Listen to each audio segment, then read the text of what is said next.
जिंदगी है कि उमड़ती ही चली आती है। शब की रग रग में लहू लहू फूट रहा हो जैसे। चल रहा है जिस अंदाज से नब्ज़े हस्ती, दोनों आलम का नशा टूट रहा हो जैसे। रात का गर्म लहू और भी बह जाने दो। ये लहू तो है गाज़ा रुखसारे सहर। सुबह होने ही को है ए दिले बेताब ठहर। तुम भूले नहीं ना अभी तक? क्यों, तुम भूली हो कुछ? इस जिंदगी में तो ये होना मुमकिन नहीं। तो फिर मैं कैसे भूल जाऊं?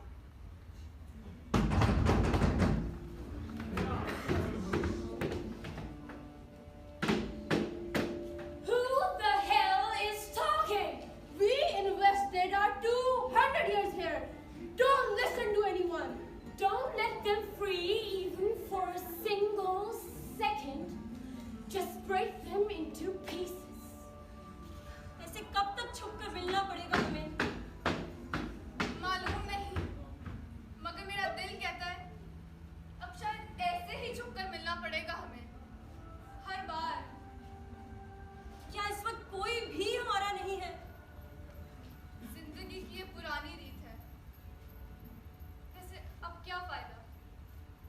मेरा आजादी से सांस देना भी तो तुमने ही मुश्किल किया था ना। तो अब सबको क्या कह सकते?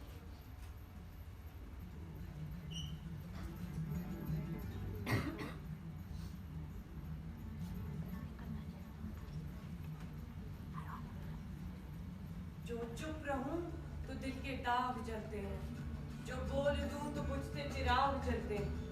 यूं तो देखे बहुत मरहम का दावा करने वाले, मगर सब लोग नमक मेरे घाव पे मरते।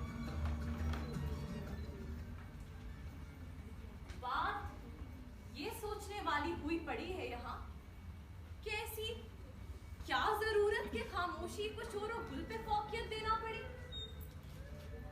इस बात से पहले तक मुझे सिर्फ जवाब देने का नशा था, मगर फिर मैंने सीखा कि खामोश होकर सुनना बोलने से बहुत ऊपर है, क्योंकि खामोशी की आवाज 7 समंदर पार तक जाती है और आवाज को जितना ऊंचा बोला जाएगा वो उतनी ही मुश्किल से समझ आ सके।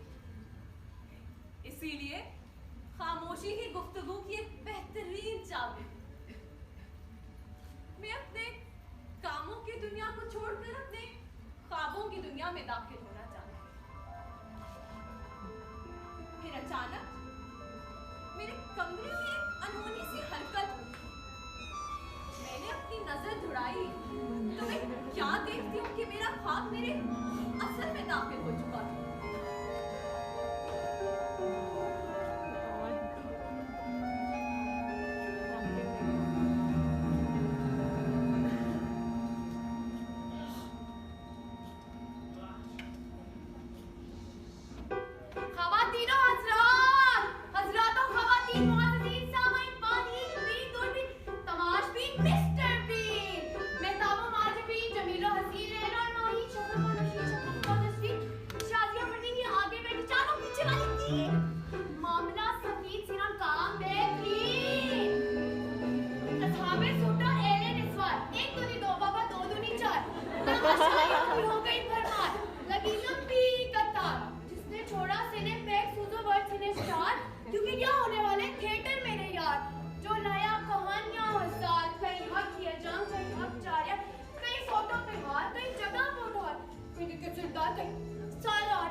उसकी फौज को दोबारा देखना चाहती ही थी कि अचानक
उसकी आवाज जैसे मुझे अंदर से खींचा जा रहा था।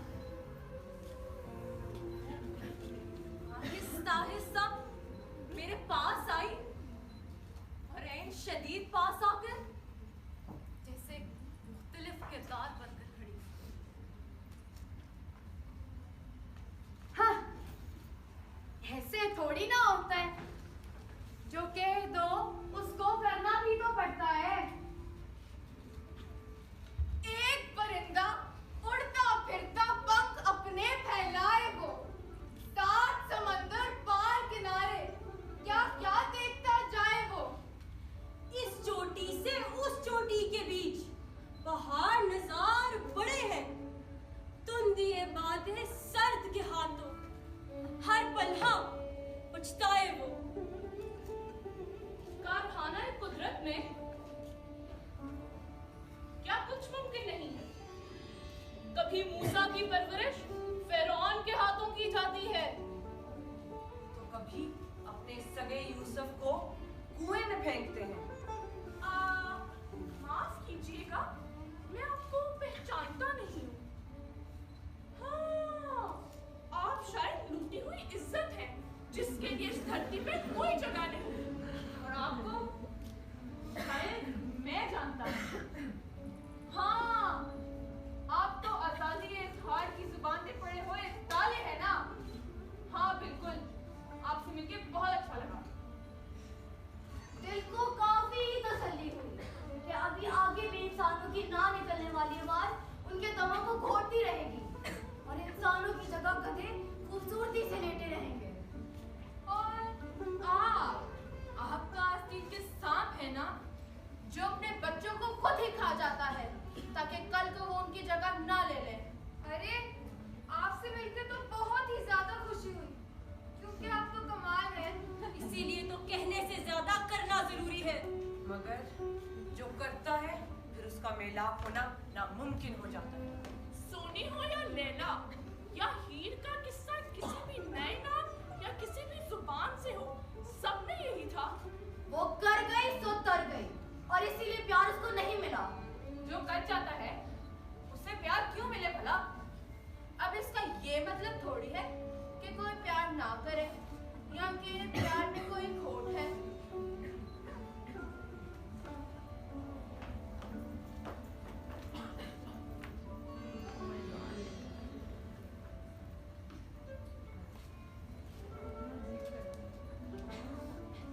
पता है खोट किसके दिल में है? अपने दूध वाले के। कहता है मिलावट नहीं करता, जबकि मिलावट तो हर चीज में है। आसमान से जब सूरज उगता है तो उसके लाल रंग भी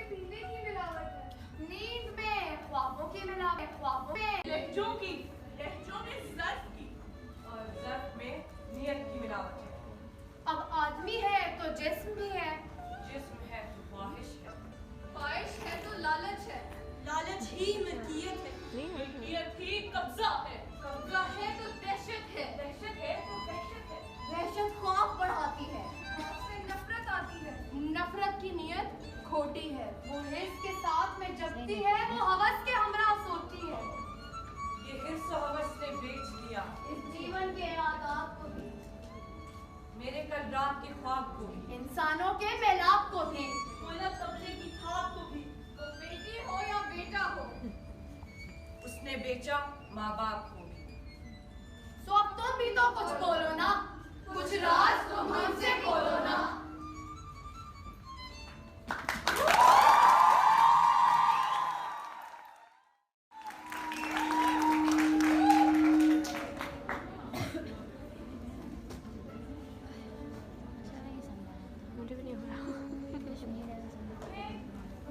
ये नहीं पूछोगे क्या कौन है और कहां से आई?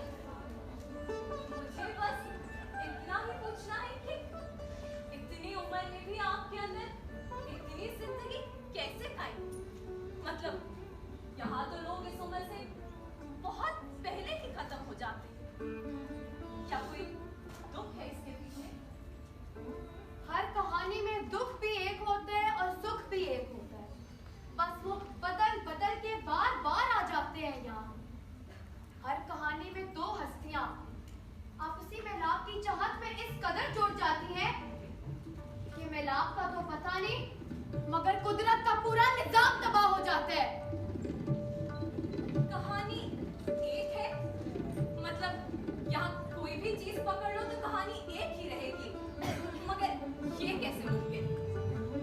देखो, एक जहां था, उस जहां का निजाम बहुत ही उम्दा था।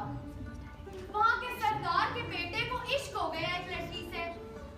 वो इश्क इतना सच्चा था कि उस इश्क ने रांझे को जोगी बना के हीर के पास पहुंचा दिया। मगर सोनी का घड़ा तो टूटना ही था, क्योंकि अगर सस्ती पुनों का मेल हो जाता तो लैला मजनू का इश्क मुश्क बन जाता ना। अब नाम बदल के यूसुफ कह लो, जुलेखा कह लो, रोमियो जूलियट कह लो, नूरजहां शाहजहां कह लो, खुदा और मंसूर कहो, चाहे धरती और सिपाही को, मगर याद रखना कहानी एक ही आई थी और एक ही चलती जा रही है। तो मुझे कभी मौका मिलेगा? मौका मिलता नहीं है, बनाना पड़ता है। अब मैं चलती हूँ, तब तक के लिए देखिए अगला ट्रैक।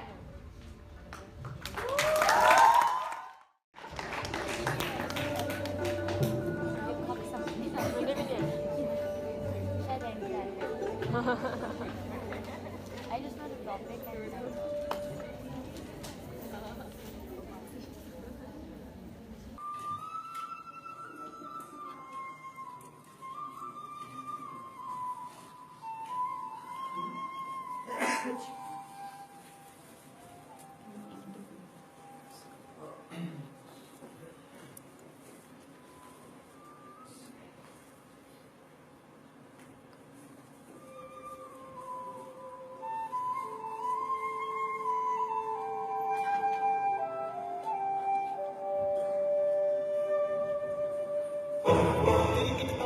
चली कहानी अनगिनत काल से लो चली कहानी सरबत दौड़ती है फकत जुबानी आशिकी में ढली कहानी इस साल से है वही पुरानी मेरे इश्क की ये नई कहानी आगे कहां से ये जाती कहानी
बिरहा का दुख काहे हो बाकी दिखे मोह तो ही जिया में जो झांकिए पल पल गिनती हुआ ठोही पहर कितने बरस हुए मोहिया के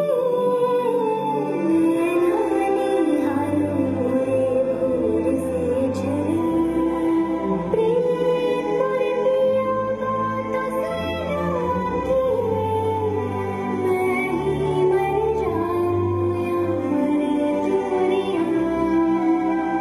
दूरियों की चादरों पे याद टांकिए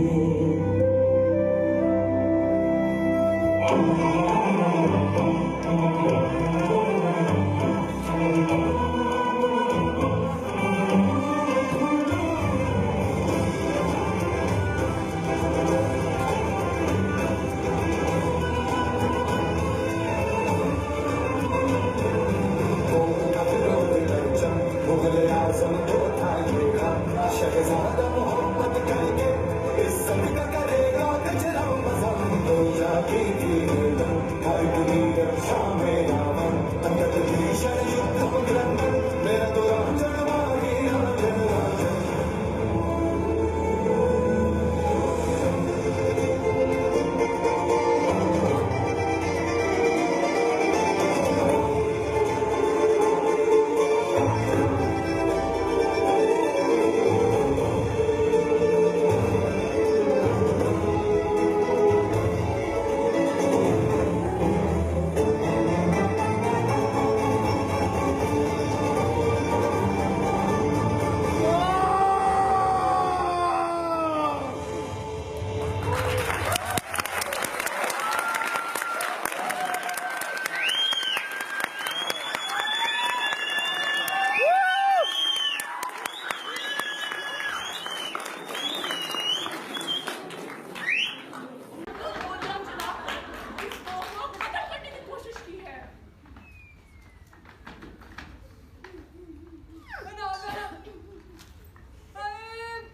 जल्दी करे, अंगूठा लगाया है। और सुनाओ। जल्दी करे। चीज चाहिए हो, सारियां करो। अपना से क्या छुपाना? जल्दी करे।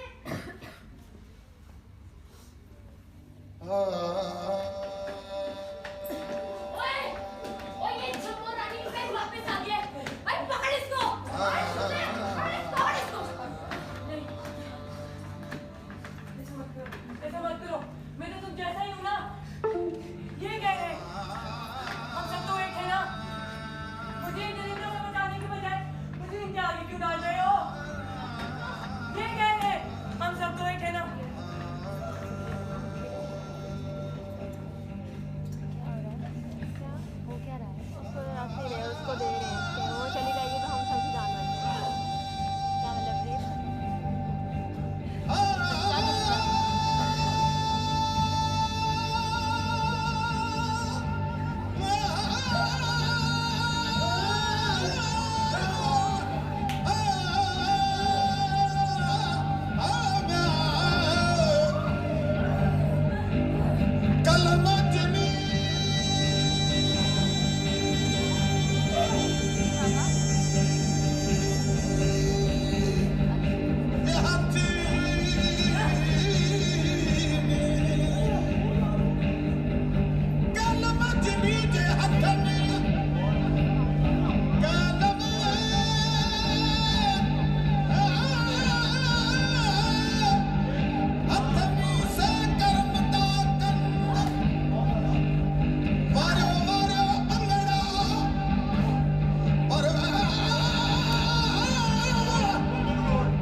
साहिल पे खड़े तमाशाई लोगों का अफसोस तो करते हैं, तो कहना मेरी एहसास फ्रेंड नहीं है करते। मानो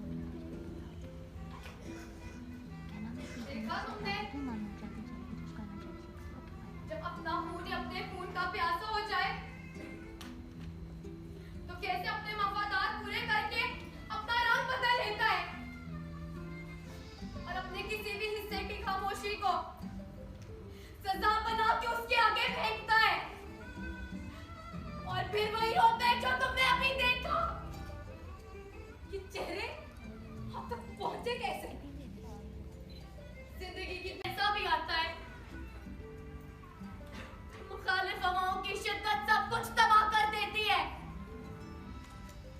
और इन सहमे लोगों के पास सांस लेने का सिर्फ एक ही तरीका बचता है, मुंह पे रंग मल लेते हैं और किसी भी भीड़ में गायब हो जाते हैं। क्या ये समाज इन सहमे हुए लोगों को तहफ्फुज़ नहीं देता? ये समाज ही तो इन सहमे लोगों को आहिस्ता आहिस्ता अपने से अलग करके अकेला छोड़ देता है। इन लोगों को इस तरह से जुल्म सहते हुए अब तक कितना अरसा हो चुका? मैं इन सब में पुरानी हूँ। मुझे अपने दुख से चुपते 300 साल होने वाले हैं। ये सब तो अभी बच्चे हैं, इनको करीबन 70 से 75 साल हुए हैं। इस सब मुश्किल में घिरे हुए हैं। क्या मतलब? हाँ ना, मैंने कहा ना अभी तो कुछ अरसा गुजरा है। सब तन्हाई और अकेलेपन का जहर मिलना शुरू एक ही सदी के बाद होता है। पूछना चाहती हूँ कि 70 और 300 साल मतलब आप लोगों को देखकर लगता तो नहीं है कि आप लोग इस कदर बूढ़े हैं? मैंने कहा ना कुछ रूह है जिसके बाद भी जीती है, तन तना अकेले सारा बोझ कंधों पे उठाए और रूहों की शक्ल उम्र तय नहीं करती। क्यों पहेलियां बुझवा रही हैं आप? मुझे बताएं ना आप कौन हैं और कैसे? मतलब बताएं ना। हम वो हैं जिसके सीने पे कदम रखे तुम सब अपनी अपनी धुन में खड़े हो। हम इस धरती के वो बेदर्दी से काटे गए हिस्से जिसका दुख आज किसी को नहीं हो सका। दर हकीकत तो ये है हम इस धरती के वो अधूरे टुकड़े हैं जिन्हें 1947 में किसी भेंट चढ़वाया गया। ये वो दरिया जिसे इंडस कहो या हिंदू नदी या दरियाए सिंध, ये अपने ही रखवालों के हाथों तबाह हुई हमारी रावी।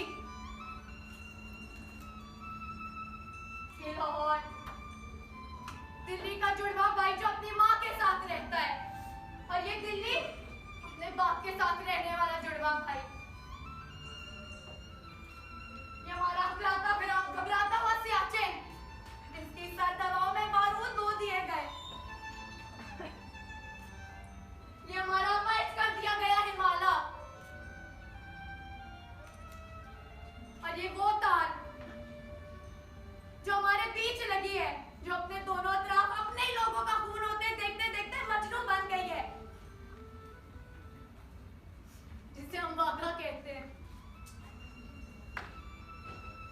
और ये वो जो अपने खून के प्यासों को अपना खून पिलाकर यहाँ आया बैठा है, जिसका दुख ही उसकी खूबसूरती बन गई है।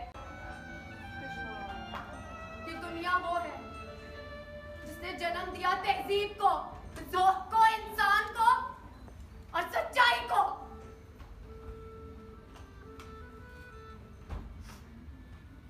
रूह थी जिसकी शायराना और ज़हन था जिसका सुर से बना, था दिल जिसका अपनों की जगह, हर अंग में जिसके रक्स बसा था, आंख में जिसके दर्द छुपा था, रग रग में जिसके किस्से थे, सब अपने देश के हिस्से थे। इस बावफा मट्टी के बेवफा बेटों को बस वहीं जाने का शौक था। एक तरफ था पाकिस्तान और दूसरी तरफ था हिंदुस्तान।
और रेजा रेजा।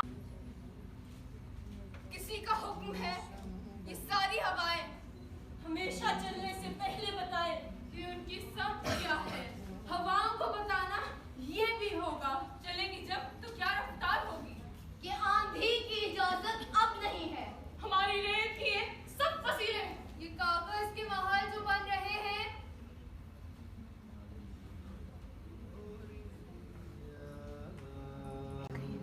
हिफाजत इनकी करना है जरूरी।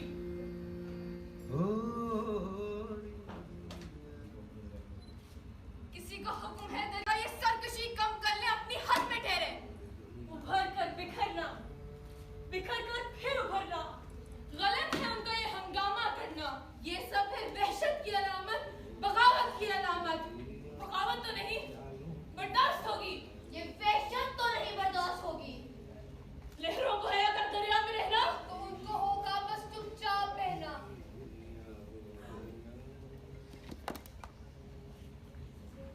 सतरंगी रंगों गुलालों की दुनिया दुनिया। मैं इस सर्कस का एक जोकर, पाकिस्तान, जिसे जब जुदाई मिली तो उसमें ऐसी रुसवाई मिली कि क्या बताऊं।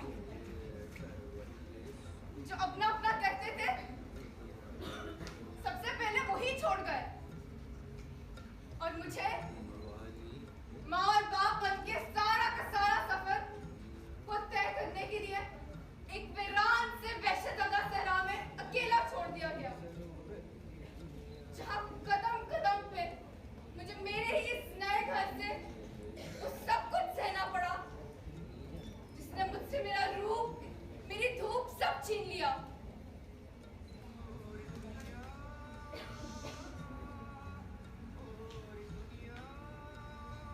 मैं एक जोकर, अपने कांधे पे पिछले खानदान के दुख का बोझ लिए खड़ा हूं।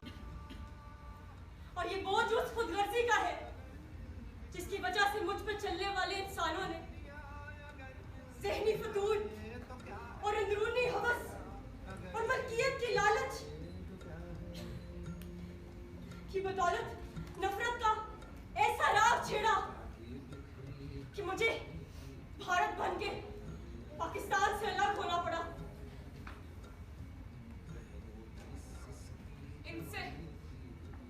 इनसे क्या उम्मीद होनी किसी को? इन्होंने तो आज तक मुझसे सबक नहीं लिया। जिसे उठाया तो गया था तुम्हें अलग करने की खातिर, मगर आज अपने इर्द गिर्द मेरे मर्दों की बहू ने मुझे पागल कर दिया है। न नींद आती है, न करार हासिल है, न चैन मुयस्सर है, न फरार हासिल है। बूटों की थाप और गोलियों की झंकार सुन सुनकर मेरे कान तक खून थूकते हैं। मगर किस्मत की सितम ज़रीफ़ी ये है कि चाहे कैसे भी हालात क्यों ना हो, मुझे जीते जी तो क्या, मरने के बाद भी इन दोनों धरतियों की आपसे दुश्मनी की वजह बनना पड़ेगा।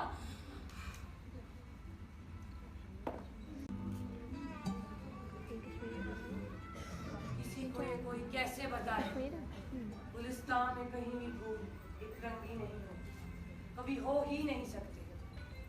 जिन्होंने बाग एक रंगी बनाना चाहे उनको जरा देखो कि जब हर एक रंग में 100 रंग जाहिर हो तो अब कितने तंग हैं, वो कितने परेशान रहते हैं। किसी को ये कोई कैसे बताए हवाएं और लहरें कब किसी का हुक्म सुनती हैं। हवाएं हाकिमों की मुचलियों में, कैद खानों में नहीं रुकती, ये लहरें रोकी जाती हैं। तो दरिया कितना भी हो पुरसकून बेताब होता है, और इस बेताबी का अगला कदम सैलाब होता है। किसी को ये कोई कैसे बताए।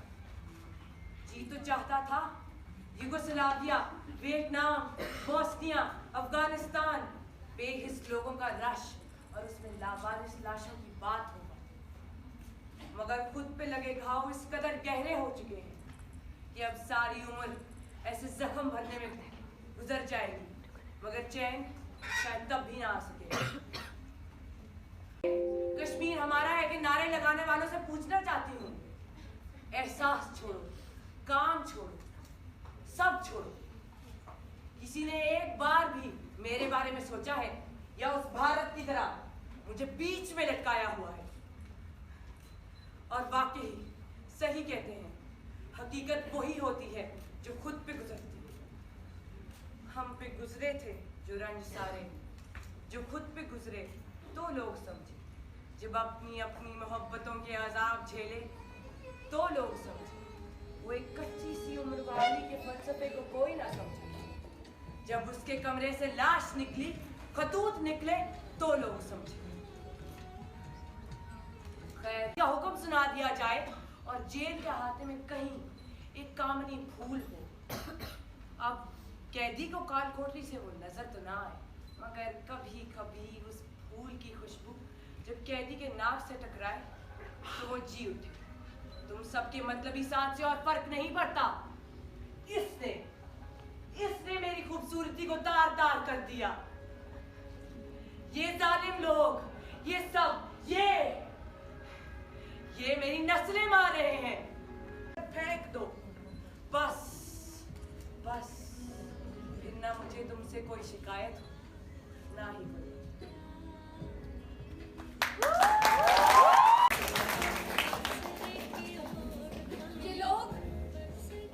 ये लोग वो सब कर रहे हैं जिसके बारे में इनको इल्म तक नहीं। और हमने क्या इल्म देना आप जैसे पढ़े लिखे माशरे को? अब तो पहले ही सब कुछ सीख गया है। और मैं जानता हूं इस सब का कोई फायदा नहीं होगा। तुमने सुन लिया, अब तुम घर जाओगे, खाना खाओगे और सो जाओगे।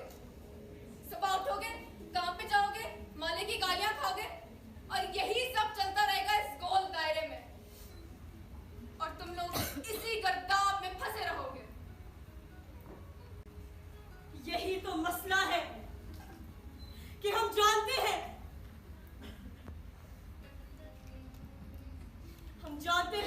कि गंदगी हमारी जहनों में है। मंसूर भी पागल था, क्योंकि वो जान गया था कि जिस्म के किस पुर्जे में खराबी है। चलो, वो तो पागल ही था, वरना 34 साल की उम्र में कोई सूली पर चढ़ता है क्या? सड़क के किनारे गंदगी का ढेर पड़ा हो तो नाक बंद करके मजीद कूड़ा फेंको तो समझदार, और साफ करो तो पागल। तुम्हें और तुम्हारी सोसाइटी को मेरा सलाम। आपकी चीज अब आपको मुबारक। लोगों से बस यही कहना है, हमें जुदाई नहीं चाहिए, हमें खून नहीं चाहिए, बस प्यार चाहिए।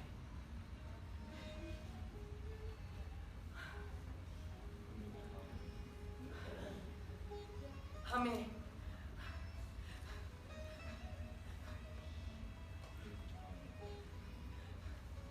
तुम जीते हम हारे, बस एक एहसान कर दो, हमें कुछ ख्वाब बोने दो, हमें कुछ ख्वाब।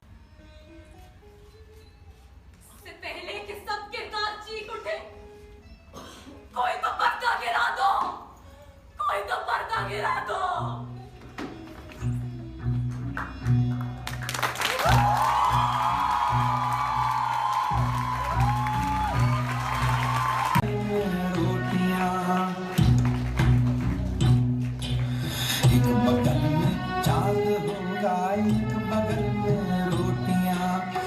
बगल में